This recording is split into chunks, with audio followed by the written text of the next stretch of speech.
There is this story someone told me some time ago. It's a very interesting story. If you wouldn't mind sticking around and listen to the story, I trust that you'll get something very valuable out of it. There was this ship captain that had 7 crew. He was a very astute ship captain. One of the finest ship captains you can ever find in the seas, with his 7 crew. He had one crew member that happened to be younger than 18, and most of the crew always looked down upon him. They usually gave him the task of mopping the deck, hoisting the sails, some of the menial jobs that they do. Even though it's very important to hoist the sails, or else you can't make sail in the sea. But they really looked down upon him. Even though they did, the ship captain believed in that young chap. He believed he had so much potential, just that it wasn't yet his time to display what he had to show. One day, unfortunately, something terrible happened on the sea.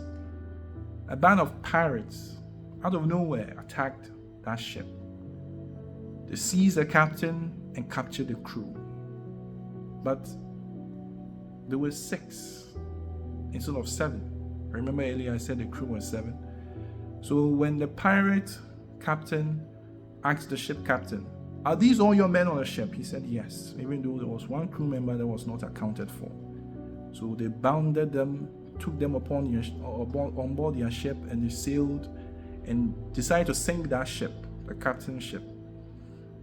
Luckily for the young chap, he was able to get a rowboat, secure another one, and was able to hide from the pirates. So the pirates, they sailed sail and drove to the nearby shore. And as you know, pirates, whenever they're in a very happy mood, especially when they have gotten a loot, when they have people as hostages, they sing their hearts out and they drink like crazy. And that's exactly what they did. And the nice and the most fantastic thing is this boy was able to locate where the pirate ship was and had landed, and was able in the dead of night, since the pirates had drunk to their fill and they were drunk and they couldn't do anything and they were all asleep, he quietly came and he rescued his ship captain as well as the 6 crew members. They boarded the boat that he had tied to the boat he came with, and they left.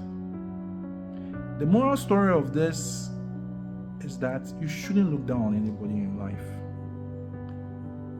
The same can be applied to King David. He was sent off to come go and tend to the sheep whilst his brothers were standing before Prophet Samuel. When Prophet Samuel saw them, he was like, surely this is the one that God has chosen. And God was like, nah, Samuel, you're lost. There's someone out there in the fields that I have chosen. Samuel was deceived by what he saw with his physical eyes. Just like how some of us we are. We're deceived by the appearance of lavishness. We're deceived by the beauty of things that fade. Sometimes we lose sight of what is important. And that's when King David came into the scene. And throughout the chronology of Israel, King David have always stood out. That's how God chooses the foolish things in this world to confound the wise. Never look down on anybody. Never think you're superior to anybody. Be humble, be respectful, be kind, and watch how God can use you to do great and marvelous things that people will never be able to comprehend. That is the story that Jesus left, and that's the story we're supposed to continue with. Have a blessed day. Stay safe.